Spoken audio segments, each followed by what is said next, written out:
Welcome back. It's good to see you again. Today is a good day, for I have had an excuse to read Casino Royale again. This was Ian Fleming's debut novel, and this was the novel that, back in 1953, launched 007 on an unsuspecting world. As usual, I'm going to start things off by reading to you, and this is from chapter 1.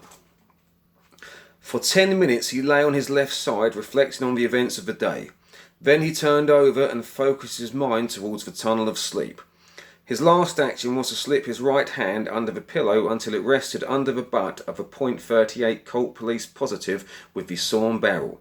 Then he slept, and with the warmth and humour of his eyes extinguished, his features relapsed into a taciturn mask, ironical, brutal and cold. A fantastic introduction. Right, 007 is in the town of Royale-le-Heu, northern France. It's high summer, which means it's peak season for gambling. 007 is at the local casino where he has his eye on one very cool customer. Le Chiffre, the subject of his assignment, is raking it in at baccarat, but he knows and Bond knows that Le Chiffre has a secret. The money he's gambling with doesn't belong to him. It belongs to a French workers' union and therefore also belongs to the Russian Communist Party. Le Chiffre is in hot water. He has borrowed funds to buy up a chain of brothels which he has been forced to close due to changes in French sex industry laws. If Le Chiffre can't replace the money before he's found out, he will be sent for and killed, or he'll have to spend the rest of his life in hiding, and this is why he needs a big win. 007's job is simple. He has to play Le Chiffre at baccarat and clean him out. That's all he's got to do, is bankrupt him. If this goes well, Le Chiffre will be sent for and killed, and this means that the Union will collapse, which means that the Russians will lose a potential fifth column in the event of a war with the West, which was considered quite possible at the time.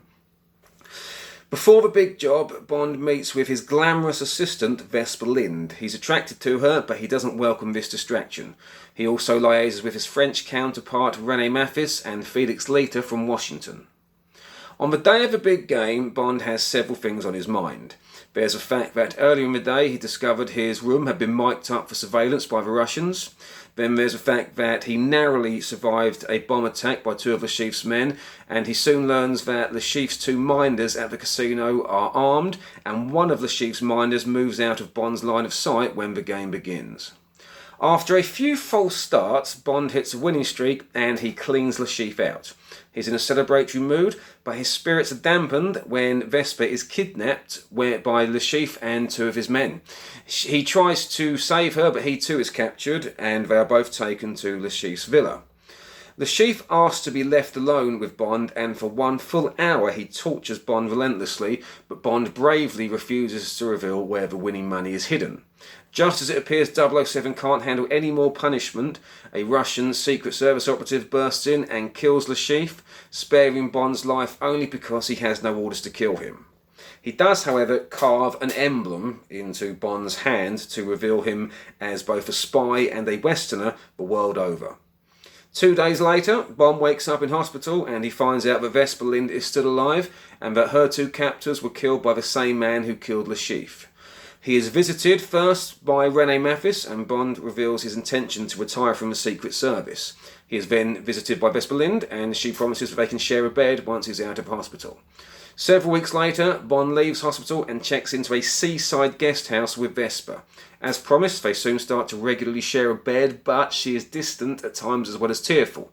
The arrival of a one-eyed male guest at the hotel gets her spooked, and she eventually takes her own life. In her suicide note, she reveals that she has been blackmailed, or had been blackmailed, into working for the Russians, and that she can no longer live with this deception. Bond, fired up by this, decides to stay in the Secret Service and vows to bring death to as many Russian secret agents as possible.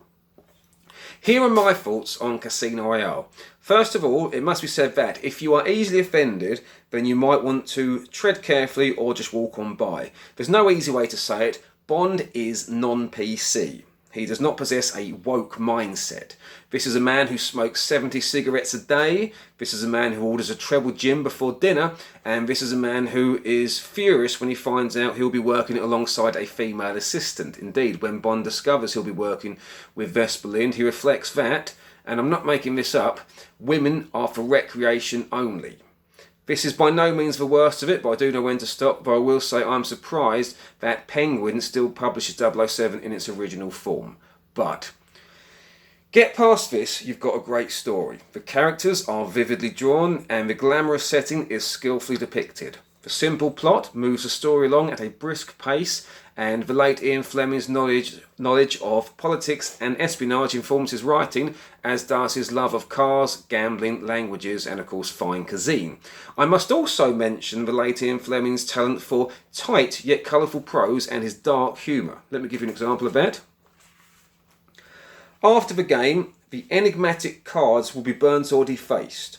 A shroud would be draped over the table and the grass-green baize battlefield would soak up the blood of its victims and refresh itself. Like it? I do. I also like the way we get glimpses of humanity in this hard man.